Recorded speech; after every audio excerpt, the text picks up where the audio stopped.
Hi hello welcome to our channel. నేను మీ రైతు బిడ్డ స్వాతిని. ఫ్రెండ్స్, ఈరోజైతే కాలువ నీళ్ళు పెట్టడానికి వచ్చినాం. ఇదైతే కాలువ మా పొలాల ఎమ్మటే ఉంటుంది అన్నమాట. మేమే సొంతంగా తీపించుకున్నాం. ఇట్లా పొలాల నుంచి వరదగట్లు వస్తే వెళ్ళిపోవడానికి కాలువ అయితే తీయించినాం. ఇది మా పొలం. ఈ పక్కందేమో మా ఇంకో అమ్మమ్మ వాళ్ళదన్నమాట. ఈ ఏరియా మొత్తం మాదే, అంటే మా వాళ్ళవే, మావి కాదు. ఏం మా చెట్టు కింద నిమ్మలంగా కూర్చున్నావు? టైం పాస్కా? అత్త కొట్టిందా తిట్టిందా? మా మామయ్య చూడండి, మొత్తం వేప చెట్టు కింద వచ్చి కూర్చుండు. ఏదో బాధలు ఉన్నట్టు కొడుతుంది మామయ్య అయితే. మరి ఏం బాధ మామయ్య? అత్త కొట్టిందా ఏంది? ఎందుకు కొట్టావా? ఇక నేనైతే పొలానికి అయితే నీళ్ళు పెట్టినా. ఇక వేరే మల్లళ్ళకైతే మెదులు తీసి రావాలి. పాయసు ఐసు కూడా వచ్చింది. నాకు తోక ఏమా పా లడ్డా ఇదే తింటే చూపిద్దా అంతే. వినాయక చవితికి అయితే స్పెషల్ లడ్డు చేసింది ఐషమ్మ ఎర్రమట్టితోటి. ఇంకా బా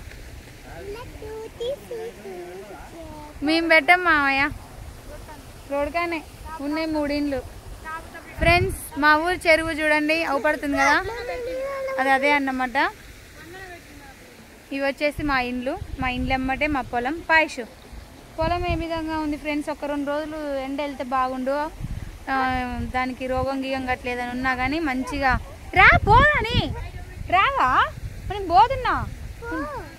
సరే ఉండు, ఐస్ అయితే రాదంట, నేను పోతున్నా. దా నాటు పెట్టిన కాంచి మబ్బుల పడుతుంది, వర్షం వస్తుంది, ఎండ అనేది లేదు. ఎంతసేపు ఉన్నా కానీ పొలానికి ఎండ కూడా తగలాలన్నమాట. ఎండ మెయిన్ ఇంపార్టెంట్. మరీ కుర్తి అయ్యేటట్టు కొట్టద్దు. ఎండ ఒక మాదిరిగా ఉండాలి. మేము నాటేసిన కానించి మబ్బుల పడుతుంది, వర్షం వస్తుంది. ఇక్కడ రేగి చెట్టు ఉంది, జాగ్రత్త. ఓ దా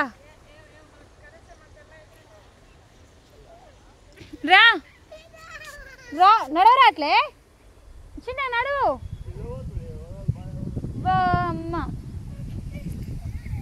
బాబా, మరి నడవడం రాదు?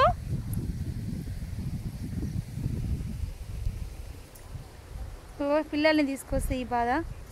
ఎర్ర కంపు ఉంది, ఎర్రే కంపు ఉంది, జాగ్రత్త రా. అమ్మ బా, ఎంత బాగుందంటే వెదరు అసలు మామూలుగా లేదు. సినిమా షూటింగ్ అయితే మస్తు సెట్ అవుతుంది అట్టుంది. ఇక్కడ మా లొకేషను, అక్కడ చెరువు, ఇక్కడ పొలాలు, ఇక్కడ కాలువగట్టు, మధ్యలో వేప చెట్టు. Super location.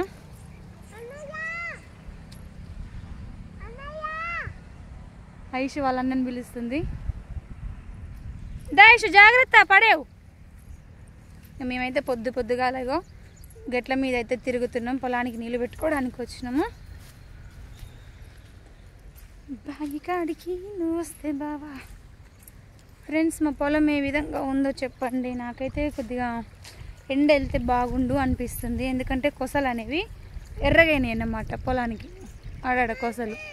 ఎందుకంటే వర్షం పడుతుంది కదా, కంటిన్యూగా వర్షం పడుతుంది, వాతావరణం మబ్బుల పడుతుంది, ఎండ అనేది తగలలేదన్నమాట పొలానికి. జాగ్రత్త ఐషు, జాగ్రత్త జాగ్రత్త జాగ్రత్త, పడతావు చిన్నగా, జారుతుంది ఎర్రమట్టి పుస్తుగా జారుతుంది. ఈడ జాగ్రత్త, ఆడ పడతావు. ఓ ఐషు, నన్ను పట్టుకోక, ఇద్దరం కింద పడతాం. పడతావు నాన్న, జాగ్రత్తగా. ఇంటికాడ ఉండమంటేనే ఉండదు ఈ పిల్ల. ఈ విధంగా కొసలు అయితే ఎర్రగైనవి. మాదే కాదు, పక్కన మా తాత వాళ్ళది కూడా అట్నే ఉందన్నమాట. ఇప్పుడే నీళ్ళు పెడుతున్నాం, కాలువ నీళ్ళు. ఆయనకేమో ఇక్కడ నుంచి వస్తుంది, మాకైతే ఆ యాప చెట్టు కాడ నుంచి వస్తుంది కాలువ నీళ్ళు అనేది. ఇక నీళ్ళు మంచిగా 4 మూలలు పెట్టుకొని పోవాలి. మళ్ళీ వర్షం గట్ల వచ్చేటట్టు ఉంది ఫ్రెండ్స్. ఎండ వెళ్ళిందనుకో మంచిగా పొలానికి ఏదైనా రోగం గీగం ఉన్నా కానీ కొద్దిగా కంట్రోల్ అవుతుంది. మొత్తం మబ్బుల పడుతుంది, చెయ్యి అయితే గుంజుతుంది ఫ్రెండ్స్. అబ్బా ఏందే కొస దాటనా? దాటుతున్నారా? పిల్లల్ని పొలం కాడికి తీసుకొస్తే అదొక ఇబ్బంది. మా పండు మా మామయ్య ఆడేమో చేస్తారు, కాలువ కాడ చేపలు వస్తున్నాయి రాట్లేమో అని చూస్తారు. పొలం మంచిగా ఉందా ఫ్రెండ్స్ మాది చెప్పండి. మా తాత వాళ్ళ ఏమో 10 కిలోల సంచులు, మా ఏమో 30 కిలోల సంచులు అన్నమాట. అందుకనే డిఫరెన్స్. 10 కిలోల సంచి అయితేనేమో ఆకు మందంగా వస్తుంది, 30 కిలోలది అయితేనేమో, అంటే ఇప్పుడు బాయిలర్ కోడికి నాటుకోడికి తేడా ఉంటుంది చూడు. బాయిలర్ కోడి చూడడానికి దున్న ఉంటుంది, నాటుకోడి బక్కగా ఉంటుంది. అట్లా పొలం కూడా అట్నే ఉంటుంది అన్నమాట. నువ్వు ముందు పోతావా ఇంకరా?